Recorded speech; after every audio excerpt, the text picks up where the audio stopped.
We'll guide you through how to fix a stuck and frozen Android phone screen. If you find this useful and it solves your problem, then please consider subscribing and liking the video. So perhaps you do something on your phone and it's suddenly frozen and stuck, and now you're worried you can't go and use it, and you'll be thinking you're going to have to wait for it to run out of battery to then go and charge it again. Well, hopefully with the help of this guide, we're going to go and solve it, so make sure you watch this full guide and don't skip ahead. Otherwise, you may go and miss an important part of this. And you don't want to do that, as otherwise you may still have the issue. So without any other further ado, let's go and get started. So we can actually go and perform a restart, and that should go and resolve it. You'll be thinking, how can I do a restart without using the screen?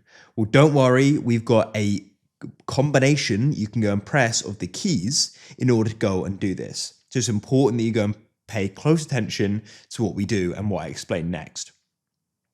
So what you need to do is come onto the side and find the volume rocker and the side button, as you can see. Now, what you're going to try doing is pressing down the side button and volume decrease button together like so.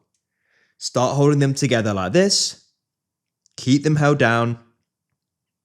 Now, when your phone's stuck or frozen, your screen will just remain the same. You won't see those options. Shortly, it should go black. Keep them held down. We're only going to go and release when you go and see it boots, like that. So now you can go and release. Now, if you find that doesn't work for you, instead of holding the volume down, try holding the volume increase and the side button together like so, and then it should go and start again. So just go and be patient while it goes and starts. It can take a minute or two for this to go and complete, but just be patient, and it shouldn't be much longer.